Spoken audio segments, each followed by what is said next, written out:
Pourquoi les riches sont riches? Vous êtes-vous déjà demandé pourquoi les riches deviennent de plus en plus riches, tandis que certaines personnes finissent leur vie sans fortune?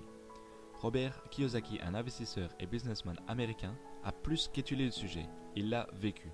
Son livre « Père riche, Père pauvre » en témoigne. Ce qui m'a le plus interpellé dans son ouvrage, c'est l'idée qu'il développe grâce à un schéma. Ce schéma, le voici. La première colonne représente les revenus actifs, alors que la seconde montre les revenus passifs. Le quadrant représente 4 types de personnes. E pour les employés, S pour les indépendants ou auto-entrepreneurs, B pour les chefs d'entreprise et I pour les investisseurs. Quand tu es employé, tu as un travail. Tu échanges ton temps et des efforts pour un salaire. Si tu arrêtes de travailler, tu n'auras pas de revenus. C'est pour toi une sécurité de savoir qu'à la fin du mois, tu auras un salaire. Mais les employés sont limités par des règles en vigueur dans leur entreprise. Donc à la fin de la journée, tu as échangé ton temps contre de l'argent. Les auto-entrepreneurs n'ont pas un travail, mais possèdent un travail.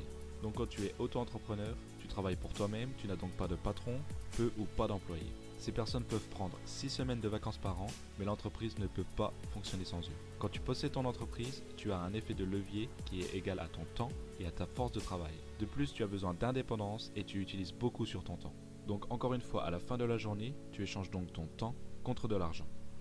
En règle générale, les employés et auto-entrepreneurs travaillent pour l'argent.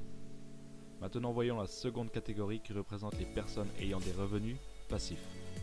La différence entre les auto-entrepreneurs et les chefs d'entreprise est que ce dernier possède un système. Quand tu possèdes un système, tu as du personnel qui travaille dur pour toi pour te générer un ou plusieurs revenus. Tu mets donc en place un système qui pilote automatiquement sans avoir besoin de te rendre sur ton lieu de travail.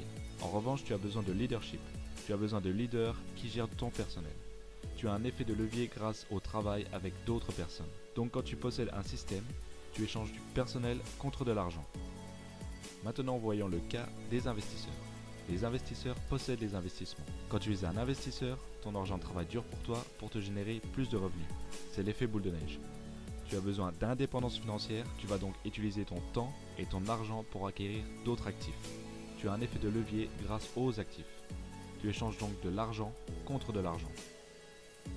Pour des personnes comme des chefs d'entreprise ou des investisseurs, l'argent travaille pour eux grâce au système qu'ils mettent en place ou en fonction de leur placement. Merci d'avoir regardé encore une fois cette courte vidéo, j'espère qu'elle vous a plu, à bientôt pour une prochaine animation.